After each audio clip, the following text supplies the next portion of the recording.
Hi everyone. ഇന്ന് ഞാൻ explain ചെയ്യാൻ പോകുന്നത് നെറ്റ് ഇൻകം അപ്രോച്ച് ആണ്. നെറ്റ് ഇൻകം അപ്രോച്ച് ക്യാപിറ്റൽ സ്ട്രക്ചറിലുള്ള ഒരു തിയറിയാണ് net income approach.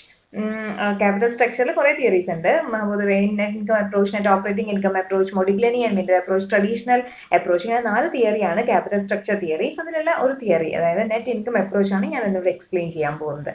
Net income approach എന്ന് പറഞ്ഞിട്ടുണ്ടെങ്കിൽ according to this approach, a firm can minimize its weighted average cost of capital and maximize its value of firm by using debt capital to the maximum possible extent. അതായത് നമ്മുടെ capital സ്ട്രക്ചറിൽ കൂടുതൽ debt capital use ചെയ്യുകയാണെങ്കിൽ അത് cost of ക്യാപിറ്റലിനെ minimise ആക്കുകയും ചെയ്യും, cost of ക്യാപിറ്റലിനെ കുറയ്ക്കുകയും ചെയ്യും. Average cost, weighted average cost of capital അല്ലെങ്കിൽ ഓവറോൾ കോസ്റ്റ് ഓഫ് ക്യാപിറ്റലിനെ കുറയ്ക്കുകയും ചെയ്യും.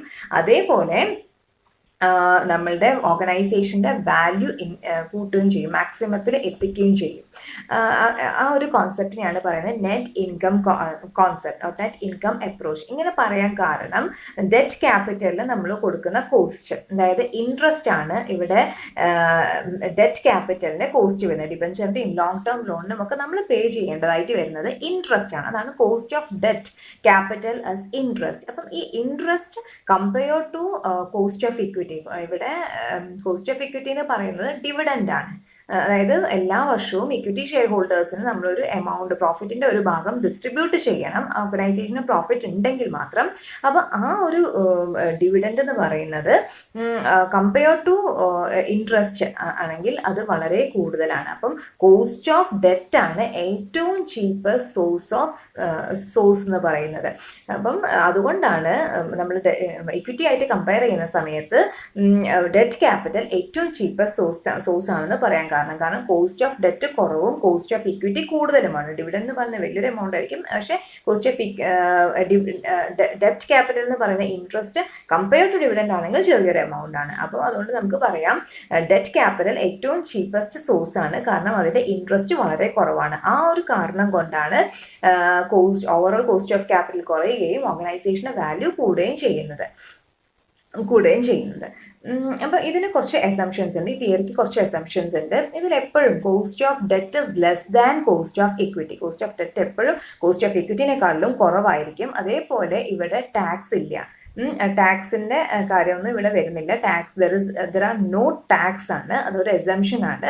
അതേപോലെ risk perception of investor is not changed by the use of debt. അപ്പോൾ നമ്മൾ ഡെറ്റ് യൂസ് ചെയ്യുന്നതിനനുസരിച്ച് റിസ്ക് പെർസെപ്ഷൻ, ഇൻവെസ്റ്റേഴ്സിന് റിസ്ക് പെർസെപ്ഷന് ഒരു മാറ്റവും റിസ്ക് പെർസെപ്ഷന് മാറ്റമുണ്ടെങ്കിൽ ഈ അപ്രോച്ച്, നെറ്റ് ഇൻകം അപ്രോച്ച് നമുക്ക് അവിടെ വരില്ലായിരുന്നു. അപ്പോൾ ഇവിടെ നമ്മുടെ എസംഷൻ എന്ന് പറഞ്ഞിട്ടുണ്ടെങ്കിൽ റിസ്ക് പെർസെപ്ഷൻ ഒരു മാറ്റവും അങ്ങനെ തന്നെ ആയിരിക്കും. അതേപോലെ ഇവിടെ നമ്മൾ ഡെറ്റ് ക്യാപിറ്റൽ കൂടുതൽ യൂസ് ചെയ്യുന്ന സമയത്ത് കോസ്റ്റ് ഓഫ് ഡെറ്റ് അവിടെ കോൺസ്റ്റന്റ് ആയിട്ട് നിൽക്കുകയും ചെയ്യും, കോസ്റ്റ് ഓഫ് ഇക്വിറ്റിയും കോൺസ്റ്റന്റ് ആയിട്ട് നിൽക്കും. അതുകൊണ്ടാണ് ഓവറോൾ കോസ്റ്റ് ഓഫ് ക്യാപിറ്റൽ കുറയുന്നതായിട്ട് കാണിക്കുന്നത്. അപ്പം ഇതിൻ്റെ അകത്ത് കോസ്റ്റ് ഓഫ് ഡെറ്റും കോസ്റ്റ് ഓഫ് ഇക്വിറ്റിയും കോൺസ്റ്റന്റ് ആണ്, ഓവറോൾ കോസ്റ്റ് ഓഫ് ക്യാപിറ്റൽ ഇവിടെ കുറഞ്ഞുകൊണ്ടിരിക്കുകയാണ് ചെയ്യുന്നത്. ഒരു ഡിക്രീസിങ് ട്രെൻഡ് ആണ് കാണിക്കുന്നത്. പക്ഷെ അത് ഒരിക്കലും cost of equity, cost of ഡെറ്റിൻ്റെ അടുത്ത് എത്തില്ല. കോസ്റ്റ് ഓഫ് ഡെറ്റിൻ്റെ അടുത്തേക്ക് അപ്രോച്ച് ചെയ്യും, പക്ഷെ അത് കോസ്റ്റ് ഓഫ് ഡെറ്റും cost of overall cost of ക്യാപിറ്റലും ഒരിക്കലും ടച്ച് ചെയ്യില്ല. രണ്ടും ഈക്വൽ ആവുന്ന ഒരു സ്റ്റേജ് വരില്ല. ഇനി ഇതിൻ്റെ ഫോർമുലയാണ്, ഇവിടെ വാല്യൂ കണ്ടുപിടിക്കാൻ വേണ്ടിയിട്ട് നമ്മൾ നെറ്റ് ഇൻകം അപ്രോച്ചിൽ യൂസ് ചെയ്യുന്ന ഫോർമുലയാണ് value of firm is equal to market value of equity plus market value of debt. Market value of debt എന്ന് പറഞ്ഞിട്ടുണ്ടെങ്കിൽ ഡിബഞ്ചർ വാല്യൂ അല്ലെങ്കിൽ ഡെറ്റിന്റെ വാല്യൂ ആണ് market value of debt. Market value of equity കണ്ടുപിടിക്കാൻ ഒരു ഫോർമുലയും കൂടി ഉണ്ട്.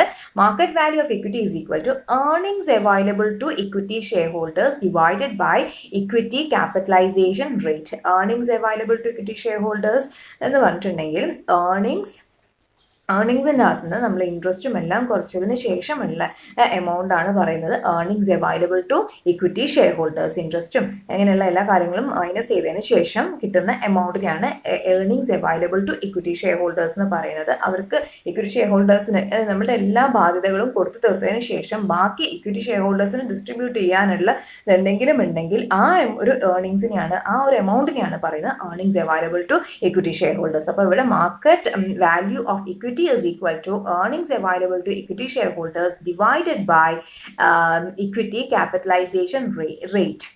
ഇനി ഇവിടെ നമുക്ക് ഓവറോൾ നെറ്റ് ഇൻകം അപ്രോച്ച് പ്രകാരം ഓവറോൾ കോസ്റ്റ് ഓഫ് ക്യാപിറ്റൽ കണ്ടുപിടിക്കാൻ ഒരു ഫോർമുല ഉണ്ട്. Overall cost of capital or KO is equal to EBIT divided by value of firm. EBIT means earnings before interest and tax. ഇൻട്രസ്റ്റും ടാക്സും minus ചെയ്യുന്നതിന്റെ മുന്നേ ഉള്ള earnings ആണ്. അതെല്ലാം മൈനസ് ചെയ്തതിന് ശേഷമായിരിക്കും നമുക്ക് ഇക്വിറ്റി ഷെയർ ഹോൾഡേഴ്സിന് കിട്ടുന്ന ഫൈനൽ ഏർണിങ്സ് വരുന്നത്. അതൊക്കെ മൈനസ് ചെയ്യുന്നതിന് മുന്നേ ഉള്ള എമൗണ്ട് ആണ് EBIT, earnings before interest and tax.